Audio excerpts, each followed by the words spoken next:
ತಹಶೀಲ್ದಾರ್ ಮುಖಾಂತರ ಜಿಲ್ಲಾಧಿಕಾರಿಗಳಿಗೆ ಮಾನ್ಯರೇ ವಿಷಯ ಮೇಲ್ಕಂಡ ಸಂಘಟನೆ ವತಿಯಿಂದ ಆಗಸ್ಟ್ 15ರ ಸ್ವತಂತ್ರ ದಿನಾಚರಣೆಯಂದು ನಗರದಲ್ಲಿ ರೈತರು ಟ್ರ್ಯಾಕ್ಟರ್ ರ್ಯಾಲಿ ನಡೆಸಿ ಹಕ್ಕೊತ್ತಾಯ ಪತ್ರ ಸಲ್ಲಿಸುತ್ತಿದ್ದೇವೆ. ಈ ಪತ್ರವನ್ನು ಮಾನ್ಯ ಜಿಲ್ಲಾಧಿಕಾರಿಗಳು ಪ್ರಧಾನಮಂತ್ರಿಗೆ ರವಾನಿಸುವಂತೆ ಕೋರುತ್ತೇವೆ.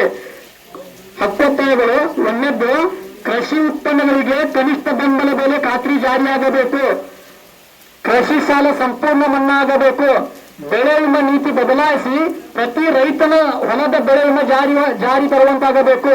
ಅದೇ ರೀತಿ ಬರಗಾಲ, ಅತಿವೃಷ್ಟಿ, ಮಳೆ ಹಾನಿ, ಪ್ರವಾಹ ಹಾನಿ, ಪ್ರಕೃತಿ ವಿಕೋಪದ ಹಾನಿ ಬೆಳೆ ನಷ್ಟ ಪರಿಹಾರದ NDRF ಮಾನದಂಡವಾಗಿ ಬದಲಾಯಿಸಬೇಕು. 60 ವರ್ಷ ಕೃಷಿ ಸೇವೆ ಸಲ್ಲಿಸಿದ ರೈತರಿಗೆ ಪಿಂಚಣಿ ಯೋಜನೆ ಜಾರಿಯಾಗಿರಬೇಕು. ಸಂಸದರ ನಿಧಿಯನ್ನು ರಾಜ್ಯಾದ್ಯಂತ ಕೆರೆಕಟ್ಟೆಗಳು, ಕಾಲುವೆಗಳು ಹೂಳೆತ್ತಿಸಲು ಪುನಶ್ಚೇತನಗೊಳಿಸಬೇಕು. ದೇಶದ ರೈತರನ್ನು ಸಂರಕ್ಷಿಸಲು ಭಾರತ ಸರ್ಕಾರ ವಿಶ್ವ ವ್ಯಾಪಾರ ಒಪ್ಪಂದದಿಂದ ಹೊರಗೆ ಬರಬೇಕು. ಅದೇ ರೀತಿ ರಸಗೊಬ್ಬರ, ಕೀಟನಾಶಕ, ಟ್ರ್ಯಾಕ್ಟರ್, ಕೃಷಿ ಉಪಕರಣಗಳ ಮೇಲಿನ GST ತೆರಿಗೆಯನ್ನು ರದ್ದುಪಡಿಸಬೇಕು. ರೈತರ ಕೃಷಿ ಭೂಮಿ ಬಂಡವಾಳಶಾಹಿಗಳ ಪಾಲಾಗುವುದನ್ನು ತಪ್ಪಿಸಲು ಭೂ ಸುಧಾರಣಾ ತಿದ್ದುಪಡಿ ಕಾಯ್ದೆ ರದ್ದು ಮಾಡಬೇಕು. ರಾಜ್ಯ ಸರ್ಕಾರ ರೈತರಿಗೆ ನೀಡುತ್ತಿದ್ದ ಕೃಷಿ ಸಮ್ಮಾನ್ ಯೋಜನೆ ಮರು ಜಾರಿಗೆ ತರಬೇಕು. ಅದೇ ರೀತಿ ಬಗರುಕಂ ಸಾಗುವಳಿ ಮಾಡಿದ್ದ ಫಲಾನುಭವಿಗೆ ರೈತರಿಗೆ ಭೂ ಸ್ವಾಧೀನ ಮಂಜೂರಾತಿ ಪತ್ರ ಯಾವುದೇ ಷರತ್ತಿಲ್ಲದೆ ಕೊಡಿಸಬೇಕು.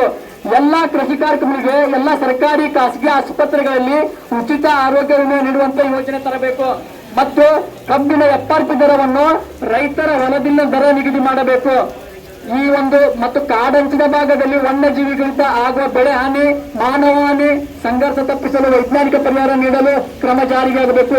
ಇಂಥ ಸುಮಾರು ಹಲವಾರು ಬೇಡಿಕೆಗಳನ್ನು ತಹಶೀಲ್ದಾರ್ ಅವರು ಜಿಲ್ಲಾಧಿಕಾರಿಗಳ ಮುಖಾಂತರ ಮಾನ್ಯ ಪ್ರಧಾನಮಂತ್ರಿಯವರಿಗೆ ಸಲ್ಲಿಸಬೇಕಾಗಿ ನಮ್ಮ ಎಲ್ಲ ಮುಖಂಡರು ಈ ಒಂದು ಮನವಿಯನ್ನು ಸಲ್ಲಿಸಬೇಕಾಗಿ ಕೇಳ್ಕೊಳ್ತೇವೆ.